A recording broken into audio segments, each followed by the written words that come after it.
Programa Cultura Geral. Apoio Faculdades Milton Campos. Venha ser referência. Estude com quem já é. E IEPREV, em defesa da Previdência.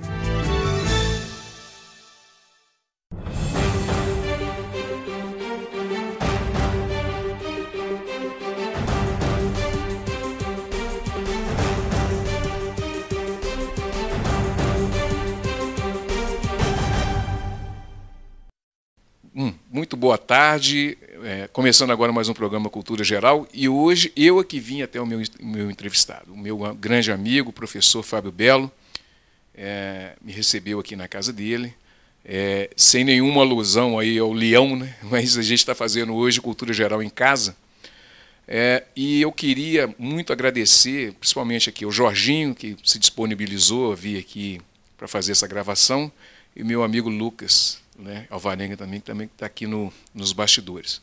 Bom, o programa hoje tem a ideia de discutir, por exemplo, a dificuldade que as pessoas têm, o medo, essa coisa da educação ser um desafio para as pessoas, né? E eu tinha essa pauta em mente, em fazer isso, e conversei com o meu amigo Fábio Belo, meu professor de psicologia lá na Faculdade Milton Campos, e na época, né? E ele se predispôs a tocar nesse assunto. Bom, Fábio, eu vi uma chamada sua agora na UFMG sobre os desafios que a gente tem, que as pessoas têm em aprender, né? E não só isso. Eu lembro de uma fala sua que foi que não existe possibilidade de não sofrimento para se adquirir conhecimento, né? Esse aspecto de adquirir o conhecimento dói mesmo. Isso está ligado a um processo de dominação. O aprender, o conhecer é um desafio para nós aqui, talvez sul-americano, porque existe um processo de dominação através do conhecimento. Primeiro, né, obrigado pelo convite mais uma vez, né, de participar do programa. Gosto muito, sou assinante do canal, torço muito pelo seu sucesso, que já é grande, né? Tomara que brilhe ainda mais. Obrigado. Sei que é meu ídolo. Olha só, o contexto daquela entrevista foi uma notícia terrível, né? Um fato que tem acontecido nas universidades de maneira geral e também no mundo de maneira geral, que é o suicídio dentro da universidade, né? Obviamente há uma correlação, pode haver uma correlação entre o fato do estudante estar na universidade e isso mobilizar mais sofrimento psíquico que leva ao suicídio, que leva à depressão, leva a uma série de sofrimentos psíquicos causados ou eliciados ou pelo menos catalisados pela relação do sujeito com o saber dentro da universidade. É claro que a universidade, como eu lembrei, né, naquela entrevista para a UFMG, ela não é patogênica em si mesma, né? A gente encontra muita felicidade também na universidade, muita alegria, muito espaço de troca, de crescimento, de desenvolvimento pessoal. Tudo isso também é verdade, né? Mas é preciso investigar quais são as lógicas mesmo no conhecimento, na produção do conhecimento, que podem incrementar a produção de sofrimento mental. Então, eu queria falar com você, Ederson, assim, de duas camadas disso, uma mais psicanalítica, uma mais sociológica, para a gente tentar dialogar mais um pouquinho. A primeira que me interessa mais é a psicanalítica, né? Como eu falo a partir da psicanálise. Queria lembrar que a ideia de saber para o Freud, ela nunca está dissociada da ideia de pulsão, né? O Freud ele propõe algo absolutamente novo, radicalmente novo, que é a ideia de pulsão de saber, Wissentrieb, ou Forschertrieb, a pulsão de pesquisar, a pulsão de saber. Quando ele articula essas duas coisas, pulsão e saber, ele está lembrando para a gente que a gente aprende porque gosta de aprender. Aprende porque tem motivos emocionais, libidinais para aprender. A gente não aprende apenas pelo exercício lógico da razão. A razão ela não está nunca desprovida de raízes emocionais que levam a gente a saber ou deixar de saber. Quando Freud articula esses dois termos, pulsão e saber, ele está dizendo que a nossa relação com o saber é uma relação de amor. E como toda relação de amor, tem as idiosincrasias que produzem sofrimento, que produzem tensão, mas que também produzem alegria, que também produzem tudo aquilo que o amor produz. Seja, né, afetos mais ligados à angústia, afetos mais ligados à alegria. O Freud, num texto chamado Uma Lembrança sobre o Leonardo da Vinci, esqueci o nome do título do texto agora exatamente, mas é um texto clássico dele, onde ele analisa a obra e a vida de Leonardo da Vinci. Ele fala da pulsão de saber como tendo 3 destinos particulares. Um deles é a inibição, né? Existem sujeitos que, de repente, não querem saber de nada, eles não dão conta de saber, se recusam a saber. Um outro destino da pulsão de saber é a produção obsessiva do saber, quer saber de tudo, o sujeito que quer saber o tempo todo, né? Mas é um saber que me parece vazio, esvaziado de um sentido prático, de um sentido que pode se articular à vida. E um terceiro destino que o Freud idealiza bastante é o destino da sublimação, onde esse saber me parece mais bem articulado à vida do sujeito, né? Nesse texto, em outros textos, Freud está dizendo que a nossa relação com o saber, ela depende da nossa história libidinal, ela depende da nossa história amorosa. Então, existem algumas coisas que eu quero saber e busco saber, existem outras coisas que eu não posso saber, me recuso a saber. Num certo sentido, a gente pode pensar que o recalcamento, a repressão, as defesas são, em grande medida, defesas contra coisas que a gente não quer saber. A análise, o processo analítico, é um processo, em alguma medida, de tomar conhecimento de algumas coisas sobre nós mesmos. Ficar sabendo do que sucede dentro da gente que a gente não quer saber durante algum tempo, porque reprimiu uma parte, etc. Então você pode fazer uma leitura do próprio exercício psicanalítico como um exercício de saber, né? É claro que esse saber, a análise, ela não é uma didática, né? Eu estou ali para me conhecer melhor, para saber mais sobre mim.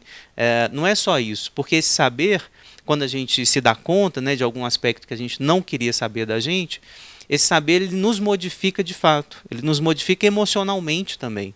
Então não é só um exercício lógico. Por isso que é importante advertir, né, assim, não adianta ficar lendo Freud para fazer análise, não adianta estudar psicanálise para ser analisado. É preciso se submeter ao processo analítico para que esse saber transforme o sujeito, né? O exercício, né, de se submeter a uma análise é um exercício que tem a ver com a transformação do sujeito pelo saber que ele adquire ao longo desse processo de perlaboração dele mesmo, dos seus afetos, etc. Mas é importante lembrar que toda essa conversa analítica, toda essa conversa clínica não se distancia dessa questão que você está me colocando, né? Saber sobre si mesmo, pensar em si mesmo, se conhecer é parte inevitável do processo analítico, né? Então essa é a primeira camada. A segunda camada que você menciona, que eu acho muito importante e que se relaciona com essa primeira, é lembrar que a estrutura do saber, as estruturas, as instituições, ou como Foucault gosta de chamar, os dispositivos de saber que são compostos pelas instituições, pelas escolas, universidades, os livros, né, a mídia, né, um programa como esse aqui. Todos esses dispositivos de saber, eles fazem parte do que o Pierre Bourdieu chama de economia simbólica, né? A economia simbólica ela não é distribuída da mesma forma que uma economia democrática. Ela é distribuída, assim como a economia financeira, de maneira bastante desigual. Então, as pessoas têm um certo tipo de eficiência na economia simbólica, de maneira geral, quando tem uma grande taxa de conversão do seu capital financeiro em capital simbólico. Então, se eu compro saber, se eu tenho condição de comprar saber, né, é porque eu tenho capital efetivo, e esse capital que eu adquiro, ele serve para estruturar as minhas relações de poder que perpassam infinitamente o tanto de capital simbólico que eu tenho. Quanto mais capital simbólico eu tenho, maior a minha taxa de conversão desse capital em capital financeiro. Eu vendo o meu saber muito caro. Por exemplo, se eu faço direito na Milton Campos, se eu faço mestrado, doutorado, faço concurso, etc., que depende de muito dinheiro, né, depende do tempo que eu tenho disponível para estudar, por exemplo, o que também exige uma equação financeira, ter tempo disponível exige dinheiro, eu consigo vender o meu capital simbólico muito caro. Né? Então, se eu sou juiz federal, por exemplo, eu ganho muito dinheiro.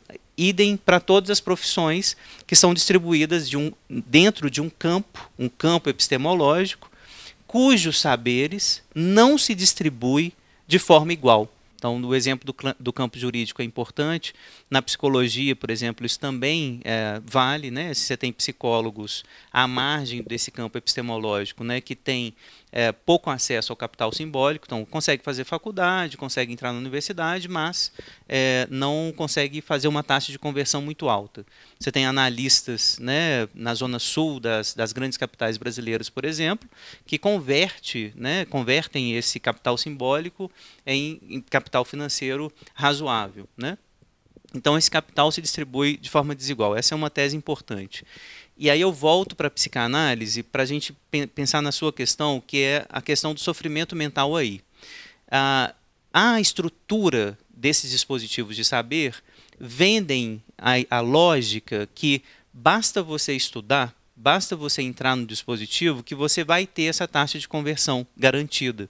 E não é assim. Existe muita idealização por trás dessas estruturas de saber, de que você faz faculdade, você vai ter garantia de emprego, você vai ter uma taxa de conversão maior, etc. E não é assim.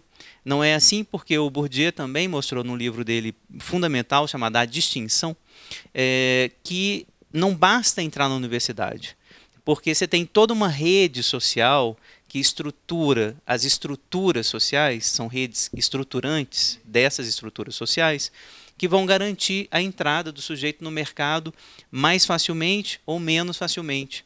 Por exemplo, o fato de você ter uma família que já tem acesso ao campo epistemológico ao qual você quer pertencer. Né? Se seu pai é advogado, se seu pai é psiquiatra, se seu pai, né, tem rede social que permite o seu agenciamento dentro dessas redes, seu crescimento dentro dessas redes vai ser muito mais fácil, muito mais facilitado. Se você é branco, se você é homem, se você é cisgênero, se você é heterossexual, também. Porque tudo isso é convertido para a economia simbólica fazer efeito. Então, existem muitas interseccionalidades, né, de raça, de gênero, mas principalmente interseccionalidades também econômicas, políticas e sociais, que vão marcar profundamente essa taxa de conversão entre capital simbólico e capital financeiro.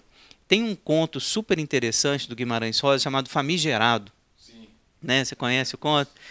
Nesse conto, o sujeito jagunço vai perguntar para o médico o que é famigerado, né? E o médico vai tentar explicar para ele que famigerado é famoso, mas não pode dizer que é famoso por motivos não nobres, né? Mas como o jagunço está lá todo armado, né, com medo o médico com medo de tomar tiro, inclusive o sujeito vai lá perguntar isso para ele, porque ele está ameaçando o cara que chamou ele de famigerado. O médico, para colocar panos quentes na coisa, diz, não, famigerado é famoso. Né? Mas se a gente lê esse conto do Rosa, fica evidente que a violência simbólica ela é mais violenta que a violência física. Ela pode ser mais violenta porque ela é invisível, porque ela não mostra exatamente que ela é uma violência. Ela se mostra como sendo algo desejável, né? Adquirir o saber é algo desejável, é algo bonito. Então, a violência física, ao contrário, ela é feia, a gente, né, coloca essa violência como sendo desprezível, como sendo algo de pessoas inaptas, né, que não sabem participar da civilização, etc. Todas essas idealizações, então, entram em jogo quando o sujeito vai para a universidade, né? Ele quer adquirir saber e, de maneira geral, Ederson, assim, a pulsão de saber, ela se articula muito facilmente ao sadismo e às idealizações que fazem parte desse campo.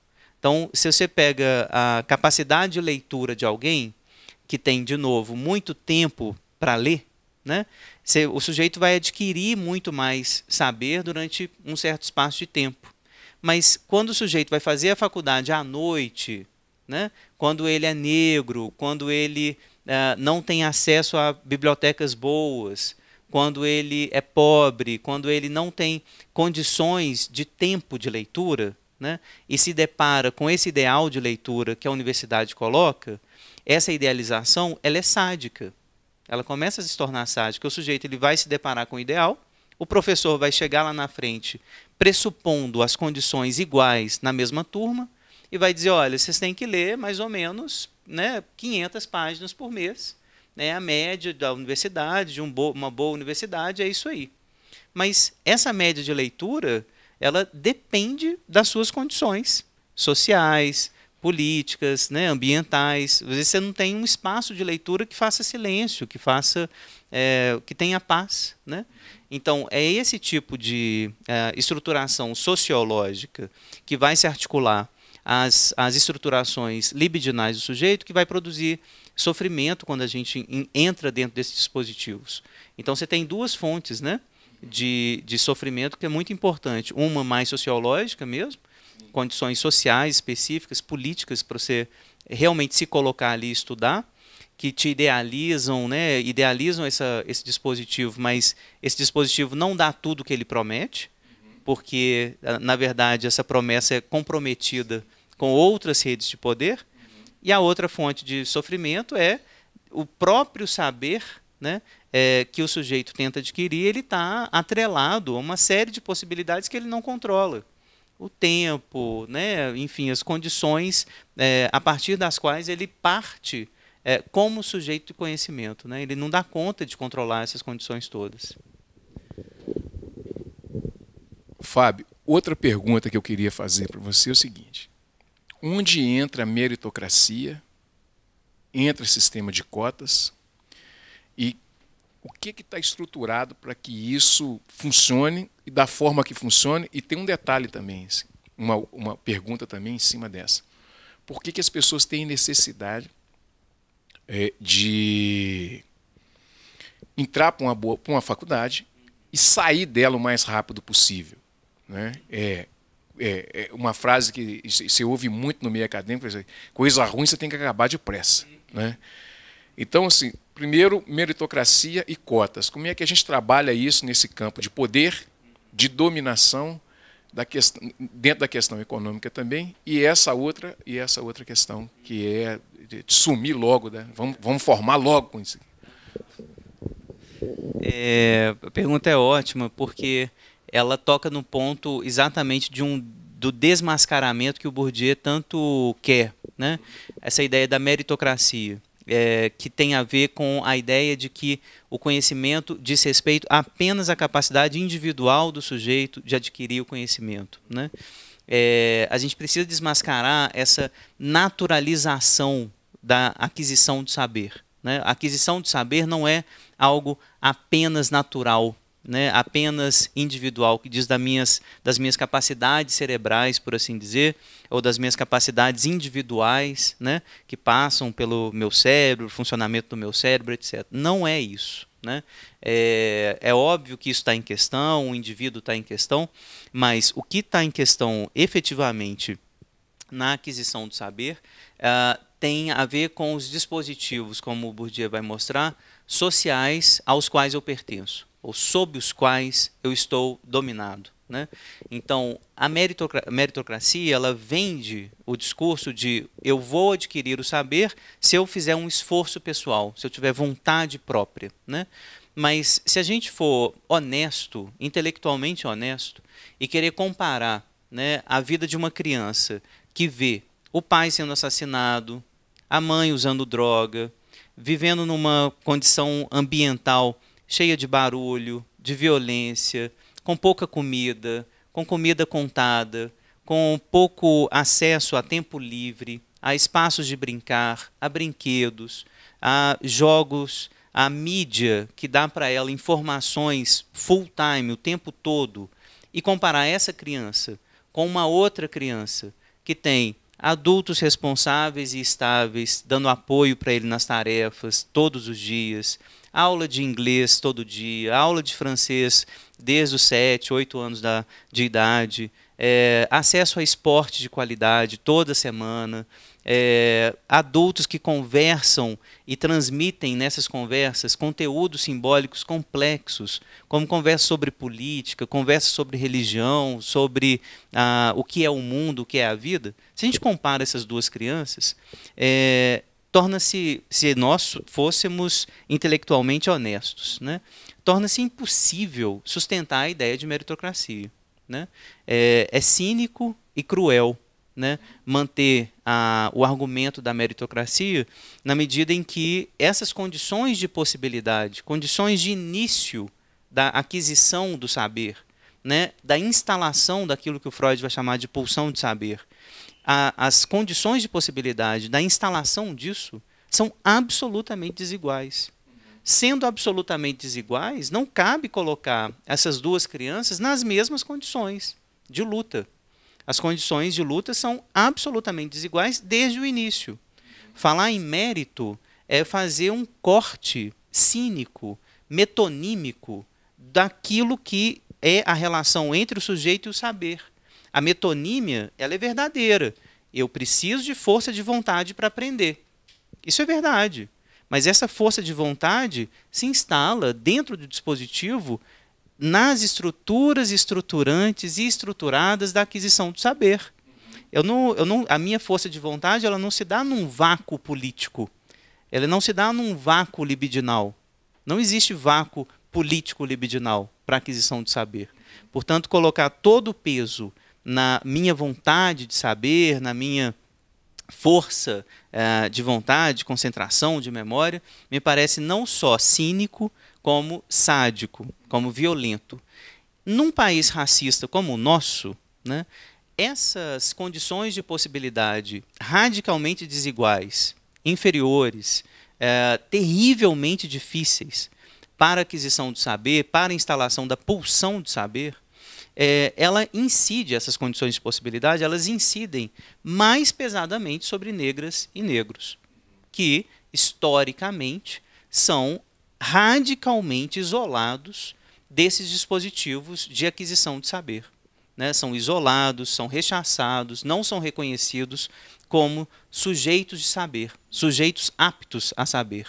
Então, negras e negros são sistematicamente isolados desses dispositivos e, além de isolados desses dispositivos, eles, nas condições de vida deles, sistematicamente têm menos chance de adquirir saber, porque não vão ter famílias que estão lá com os adultos com tempo disponível para o esporte, para a conversa, para essa troca de saber que ajuda muito a criança a criar essa base que vai atrelar saber e prazer, né? E não só isso, atrelar saber e prazer, mas a garantir que a criança entenda a lógica da conversão entre saber e poder. Esse tipo de conversa acontece muito pouco com as crianças que são pobres. E a gente sabe que a pobreza no Brasil ela tem cor, né? E ela é negra, e essas crianças são sistematicamente excluídas. Então, me parece que uma medida paliativa, né, mas que é urgente, fundamental, que tem que ser mantida, são as políticas de cota e inclusão social, não só as cotas raciais, mas também as cotas públicas que dizem respeito à faixa de renda das pessoas que não tiveram acesso à educação de qualidade e às condições familiares, políticas, ambientais de saída né, que são as pessoas mais pobres, elas precisam de cotas sistematicamente nesse campo, não só do saber, mas o campo também do trabalho e da distribuição do capital. Então, cotas nos concursos públicos, cotas nas universidades públicas, cotas nas universidades de maneira geral. A ideia é que a gente tente fazer o que nós não fizemos ao longo dos primeiros anos de vida desse indivíduo ali no acesso à universidade, né? E a grande questão, aí chegando no final da sua questão, o sujeito entra na universidade, né? Estou falando a partir da universidade pública, né, na qual eu sou professor. Se manter ali é outra luta, porque ele entra pela cota, mas ele precisa de moradia estudantil, ele precisa de um bandejão que funcione, ele precisa de uma biblioteca boa que funcione, que ele tenha acesso aos livros, ele precisa de computador. Hoje é impossível você fazer uma graduação sem internet, sem computador, sem acesso ao sistema Moodle, por exemplo, que a gente usa na UFMG. Então ele precisa de uma série de recursos que muitas vezes ele não vai ter. Então a universidade, além de favorecer o acesso desse sujeito, precisa manter esse sujeito ali dentro, né? E por isso se torna urgente sair da universidade, porque é difícil ficar ali dentro. A pressão da idealização do saber é enorme, né? Porque ele sistematicamente vai se deparar com o tanto que ele não sabe, com o tanto que ele está devendo, né? O exemplo mais básico, Ederson, assim, é a aprendizagem da língua estrangeira. De maneira geral, o aluno classe média alta, ele chega na universidade capaz de ler um texto em inglês e em francês. Pelo menos em inglês. O aluno que vem das classes mais pobres, ele não tem essa condição. Porque a gente sabe que a escola pública no Brasil, por exemplo, não dá conta de ensinar uma língua estrangeira com qualidade suficiente para fazer um inglês instrumental, de ler um artigo, né, de psicologia, psicanálise na universidade. Então, esse exemplo básico diz da pressa de sair, da urgência de sair, né? Ele vai se deparar com isso a todo momento. Não é possível ficar ali dentro, né, com esse sofrimento de sempre se deparar com uma certa dívida, com um certo atraso, né, de aprendizagem que ele tem. Então, ele prefere sair o mais cedo possível para ir para o mercado de trabalho com um pouco mais de capital simbólico, que aumenta um pouco mais a sua taxa de conversão, né, desse capital em capital financeiro. A ideia da aquisição o mais rápido possível tem a ver com uma questão de sobrevivência em alguns casos, né? Então é importante manter essas políticas de cota, sustentar os números que a gente tem obtido desses alunos, né, os cotistas, sejam pela questão da raça, seja pela questão socioeconômica, mostrando, inclusive, que esses alunos rendem tão bem quanto os alunos não cotistas, que eles têm um rendimento acadêmico muito bom, né, que eles também têm um certo percurso fora da universidade que interessa para a gente estudar, né?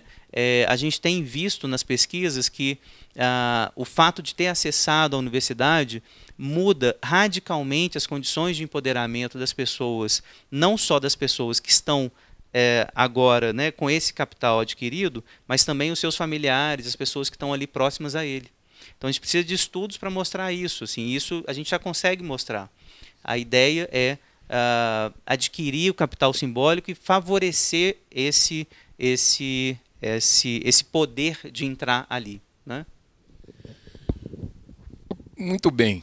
Vou esperar o Jorginho, né? Jorginho, meu grande amigo. Tudo jóia? Beleza. Então agora nós vamos fazer um intervalinho, daqui a pouquinho a gente volta com mais Cultura Geral. Espera aí.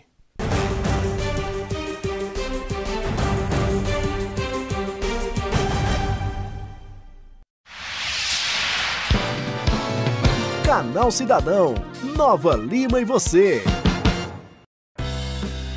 A Feira Bom Levar, que faz parte do programa Empreendedorismo na Cidade, completa 1 ano com um saldo positivo para os expositores que tiveram a oportunidade de se capacitar e ainda ter orientação técnica para que possam empreender e obter sucesso nos negócios. O objetivo é capacitar o máximo de pessoas para empreender autonomamente. Ele ter todo o conhecimento para calcular e ter o máximo de lucro, captação de clientes e poder de venda, Dessa forma, ele fica mais competitivo no mercado, que é muito exigente, né? É mais uma opção dele também estar fomentando a sua renda familiar e pessoal. Nessa primeira turma, a Feira Bom Levar contou com 19 expositores que participaram de 12 capacitações, entre oficinas, palestras e visitas voltadas para o empreendedorismo, como higiene e manipulação de alimentos, histórias de sucesso nos negócios, organizações coletivas, tudo sobre microempreendedor individual, atendimento ao cliente, técnicas de vendas, finanças e educação financeira. Depois de um ano, a gente tem como resultado expositores capacitados e com um pensamento diferente do que eles entraram. Agora eles estão saindo com um pensamento empreendedor para continuar com as próprias pernas. Fala, cidadão! A minha experiência foi muito boa. Eu nunca tinha participado, sabe, de nenhuma feira assim. E já tem um ano que a gente está no projeto. E foi muito bom, porque a gente compartilhou, a gente conheceu muito, teve muito conhecimento, muitos cursos, né? A prefeitura dá essa ajuda de muitas palestras, muitos cursos para a gente. Então a gente aprendeu muito e divulgou, foi importante para divulgar o trabalho. Foi um momento que eu precisava bastante, estava desempregada e me ajudou demais, tive capacitação da prefeitura, né, da feira, que nos ajudou com vários cursos, onde nos ajuda a captar mais clientes, a ter novos projetos, a ter nova direção na vida da gente. E ajudou muito na nossa movimentação financeira. Valeu muito a pena, nota 10. Saiba mais sobre as ações da prefeitura em nosso site www.novalima.mg.gov.br, nas redes sociais Prefeitura de Nova Lima Oficial e no jornal A Cidade.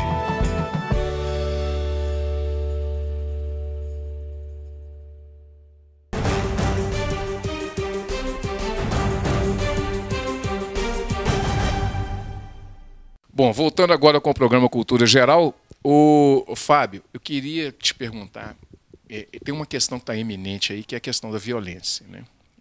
Virou um mote, né, da mídia normal, convencional, né, essa que manipula a opinião pública.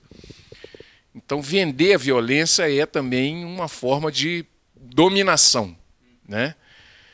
Como é que a gente entende esse processo de dominação, essa violência contida? Eu estava vendo o Atlas da Violência, por exemplo, a cada 100 pessoas mortas por homicídio, 72, quase 72 são negras, né? Isso é um dado muito importante e interessante. Agora, como é que a gente trabalha essa questão da violência, do medo, né? Porque cada vez mais, quanto mais violência você mostra, mais medo, com mais medo a pessoa vive, e aí vai girando, tem um moto contínuo aí. Eu queria que você explicasse isso para as pessoas que estão, né, nos assistindo, para que elas entendam o que é a violência e como é que se vende violência e através disso se produz o medo. A questão da violência para a psicanálise, ela é muito importante, porque é uma das vias a partir das quais a gente vai mostrar que nós não temos instinto, né? Você sabe que a violência, ou melhor designada, a agressividade no campo dos animais, ela é regulada pelos instintos, né? Tem a ver com o controle do ambiente, por exemplo, o território, tem a ver com o controle das fêmeas, né? Enfim, tem a ver com uma série de regulações instintivas que são as mesmas entre todos os membros de uma mesma espécie. Então o leão sempre vai atacar o coelhinho se ele vê o coelhinho, né? No campo do humano, a gente não tem um instinto que regula a violência, né? O que é a violência para a psicanálise é da ordem do pulsional também, né? Ou seja, nós temos razões emocionais para atuar em relações de violência. No campo do humano, a gente fala em sadismo muito mais do que violência, em agressividade. A nossa agressividade está atrelada às nossas fantasias de maltratar o outro, né? Falar em masoquismo e sadismo é para onde a psicanálise caminha quando a gente fala de violência, né? E isso tem a ver, claro, também, de novo, né, entre duas camadas aqui, uma camada mais psíquica e uma camada mais sociológica. socialmente eu posso usar essas fantasias sádicas e masoquistas para controlar as pessoas, para fazer uma série de engrenagens perversas funcionarem, né? Como, por exemplo, a engrenagem racista na nossa cultura, né? O que está acontecendo há muito tempo, Ederson, assim, é importante que a gente fale isso com todas as letras, é um genocídio. Existe genocídio acontecendo no Brasil. Existe o genocídio das pessoas negras no Brasil. É um genocídio não só autorizado pelo Estado, mas quase que incentivado pelo Estado, né? Tem parte desses números que você indicou, a gente está certo disso, é a polícia, né, que produz, né? Existe produção efetivamente da polícia, né, braço armado do Estado, que gera o assassinato sistemático de pessoas negras no Brasil. Eles mesmos, os policiais, também assassinados, quase todos negros, né, como diz aquela música do Caetano do Gil, né, o genocídio é generalizado. A grande questão para a psicanálise é tentar pensar no que está por trás disso do ponto de vista psíquico. Quais são as consequências disso do ponto de vista psíquico? Quando eu atendo no consultório um paciente que traz um pesadelo, que não pode mais sair de casa porque foi assaltado, então ele sonha com isso, né? Porque foi assaltado de verdade na rua, roubaram o celular, roubaram a mochila, roubaram o carro, sequestraram por um tempo. Todo mundo conhece alguém, se esse alguém não for o próprio sujeito, que já foi assaltado, que já foi alvo de violência no Brasil, né? Quando o sujeito traz isso para análise, ele não traz só uma questão política, ele traz uma questão libidinal também, né? Que vai produzir medo, que vai produzir uma certa lógica do condomínio, né? Ele não vai sair mais de casa. A cartografia da cidade muda na medida em que esse sujeito ele é alvo de violência. A cartografia da cidade vai mudar no sentido de que ele só vai poder circular na cidade em alguns horários, em alguns lugares, com algumas pessoas, né? Ou seja, a circulação da cidade pela cidade para algumas pessoas está absolutamente circunscrita, né? A gente não sai mais à noite aqui na Zona Sul, por exemplo, de Belo Horizonte, a qualquer horário, a pé. A gente perdeu a cidade. A gente está perdendo a cidade. E isso, claro, tem a ver com as nossas fantasias, que têm um amparo na realidade muito importante, nossas fantasias de ser assaltado, de ser perseguido, de ser violentado, etc., né? O Estado, me parece, ele mobiliza forças para atuar nesse sentido. A tese do Foucault me parece ainda muito, muito clara, muito presente, a tese presente no Vigiar e Punir, né? É preciso criar o delinquente, é preciso criar o monstro social, o perverso social, para legitimar a violência do Estado. Eu gosto muito dessa tese, essa tese é muito importante para a psicanálise, né?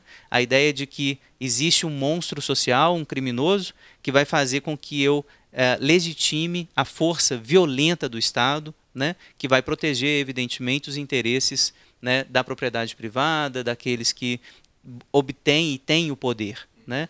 Porque esse Estado, essa força policial, essa força, o monopólio da violência do Estado, não está sendo usada há muito tempo, na verdade, acho que desde a fundação do Brasil, né, a favor das classes mais desfavorecidas, né? Essa operação policial, né, todos esses dispositivos de poder que vão da prisão à polícia, que vai do campo jurídico, né, aos outros meios de controle, a mídia em particular, servem tão somente aos interesses de uma classe que é a classe dominante, né?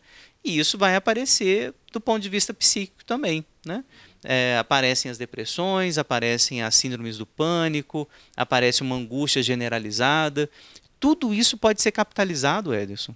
Tudo isso pode ser capitalizado em termos de remédio, em termos da indústria farmacêutica, né? Em termos de arma, em termos da lógica do condomínio, a construção de casas e dispositivos de segurança.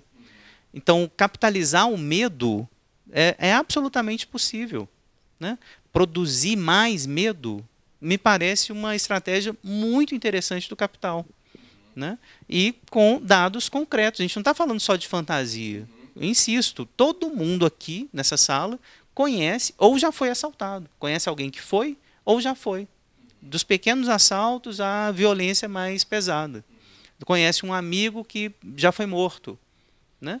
É essa a lógica do medo, então. Né? Parece que tem alguma coisa que se aproveita dessa estrutura pulsional, né, do medo e da violência para fazer também trabalhar isso do ponto de vista do capital.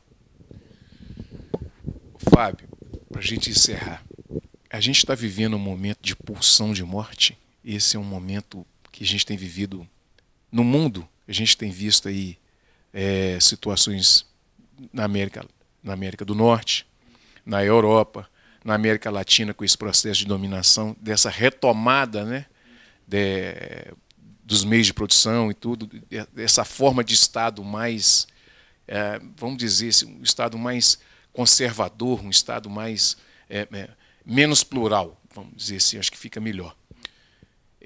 Nós estamos vivendo um momento de pulsão de morte? Para o Freud e para o Laplanche, que é esse autor que eu sigo, a gente nunca deixa de viver esse momento da pulsão de morte, ou a soberania do que o Laplanche vai chamar de pulsão sexual de morte. Né? A soberania é dela, sempre. A grande questão é o quanto nós conseguimos nos defender dela, seja singularmente, de forma individual, seja com os dispositivos, os códigos coletivos que a gente constrói para nos protegermos contra os efeitos disruptivos, mortíferos da pulsão sexual de morte. Né? A grande advertência que eu acho que a gente pode fazer depreender, uma consequência política, que a gente pode depreender da teoria da sedução generalizada do Laplanche, é que nós nunca estamos a salvo dos códigos sociais que nós construímos para conter a pulsão sexual de morte. Nunca. Esses códigos nunca têm uma garantia, nunca vão ter uma garantia de permanência ou estabilidade. Então, as grandes revoluções que construíram os códigos democráticos, que garantiram a existência do Estado Democrático de Direito, a invenção dessa classe social burguesa que está fundamentalmente atrelada ao Estado Democrático de Direito, toda a invenção desse código não tem garantia nenhuma que esse código vai se manter. A gente pode perder pedaços desse código, pedaços importantes desse código, e pode perder o código como um todo. Não há nada que garanta na história que a teocracia não volte. Nada garante na nossa história que o feminicídio não seja considerado uma prática comum, como já é. Né? Não só o feminicídio, mas também as práticas de lesão corporal gravíssima às mulheres, como alguns países muçulmanos, por exemplo, onde é autorizado, por exemplo, a ablação do clitóris. Isso pode acontecer no Brasil. Não há nada que impeça.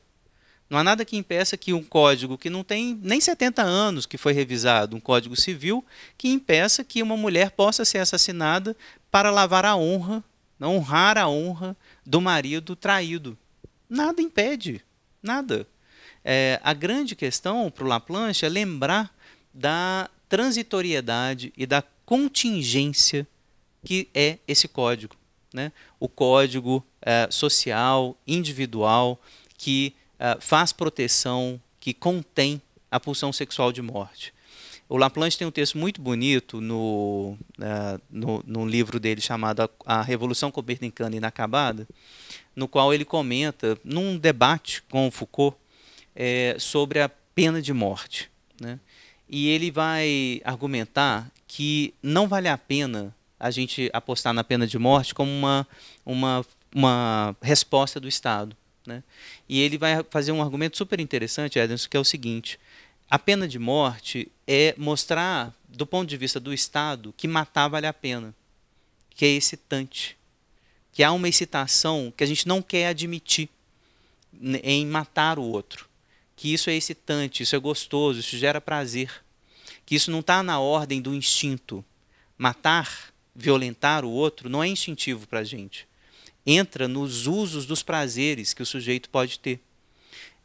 Daí o Laplanche recusar terminantemente a pena de morte, né? Dele fazer um apelo para retribuições penais mais complexas, mais simbólicas, de trocar a violência física por outros tipos de contenção codificadas que não passam pela violência física. Mas a grande questão, e eu lembro disso quando eu dava aula no Direito lá na Milton Campos, no primeiro período, uma das perguntas que eu sempre gostava de fazer: o estuprador merece ser estuprado na cadeia? A maioria das pessoas vai dizer sim. Problema nenhum em admitir essa fantasia. Problema nenhum. Acho que todo mundo tem essa fantasia, principalmente quando a gente pensa em pessoas próximas a nós que vão ser assassinadas ou estupradas. Né? A pergunta ainda continuava: se um filho seu fosse assassinado, você gostaria de matar o assassino do seu filho?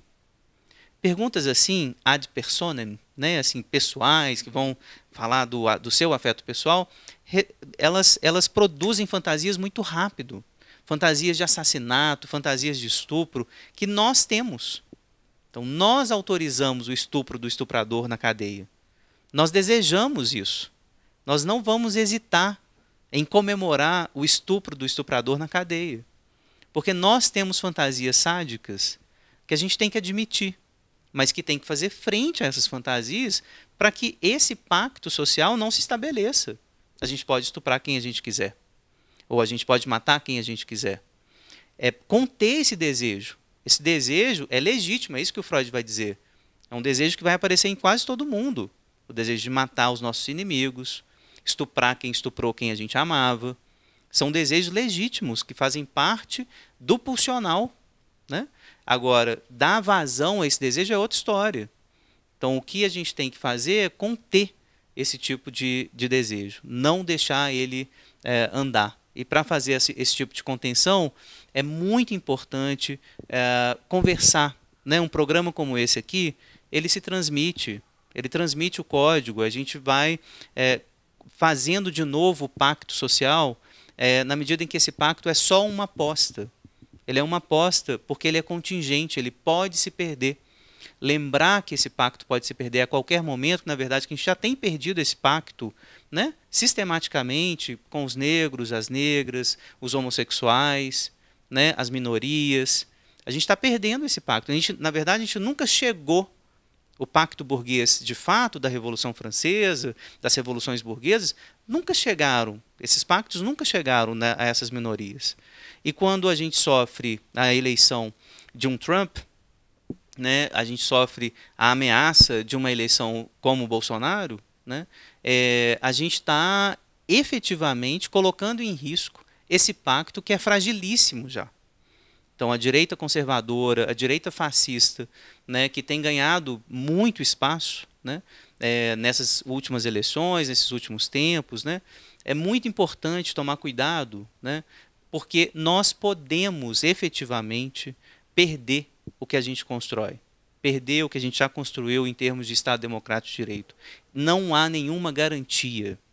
Então é importante continuar a conversar, continuar a alertar as crianças, os adolescentes, né, quem vai votar agora, de que a direita ela tem estratégias muito sofisticadas, muito inteligentes, né, apesar da estultícia, né, da estupidez muito evidente do Bolsonaro, ele não representa a inteligência da direita. Né? Ele é um tipo de fantoche, né, dessa direita que é muito inteligente, que controla a mídia, que controla os dispositivos de saber, a entrada dos sujeitos nesses dispositivos, né? Não confundir, né, aqueles sujeitos que são os representantes dessa direita conservadora, o Alexandre Frota, o Bolsonaro, né, um bolsominion, né, que só vocifera, né, baboseiras, violências e não dá conta do debate intelectual. Não confundir esse sujeito com a inteligência das estruturas, dos dispositivos que mantém a classe dominante dominando. Não se pode confundir. Né? A direita não é estúpida. Né? Ela usa desses sujeitos que são evidentemente estúpidos, né?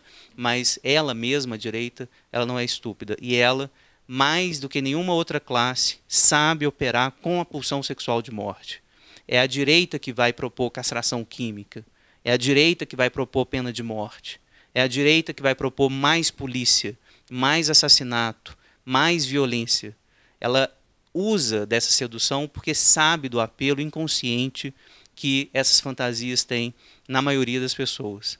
Então é importante educar, né? Conversar com as pessoas de que a violência ela é sedutora, ela é prazerosa, mas é preciso renunciar a esse gozo. Renunciar ao gozo da violência é a grande tarefa civilizatória, nossa grande tarefa civilizatória. E eu acho que programas como o seu, né, fazem esse esforço, né, conversar, chamar para o debate, né, essa insistência que você tem feito aí ao longo do tempo. Só queria te parabenizar, né, por esse esforço. Assim. Esse aqui é um programa que abre para a ética, né, que abre para o diálogo. Então é um programa contra a direita, nisso que ele tem de mais essencial, né, a abertura para o debate e para o pensamento. Né? Não há pensamento no campo da direita. Né? Eles não querem pensar, eles querem resolver. Então, eles não querem entender a causa complexa da violência contra a mulher. Eles querem ir lá e colocar a castração química, como se isso fosse resolver. Ele é avesso ao debate e à conversa. Programas como o seu são, então, nesse sentido, radicalmente opostos a esse tipo de postura a favor da pulsão sexual de morte. É preciso comemorar a vida, e esse tipo de debate que a gente faz aqui, que você propõe todos os dias lá no canal, é um debate a favor da pulsão de vida, e é nessa direção que a gente vai.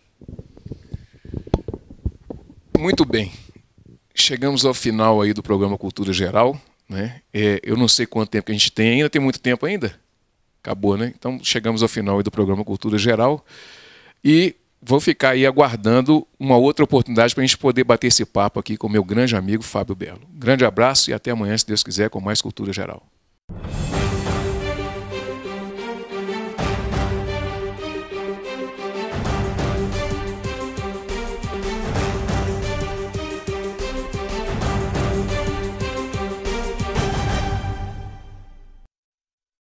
Programa Cultura Geral. Apoio Faculdades Milton Campos. Venha ser referência. Estude com quem já é. EI é Prev, em defesa da Previdência.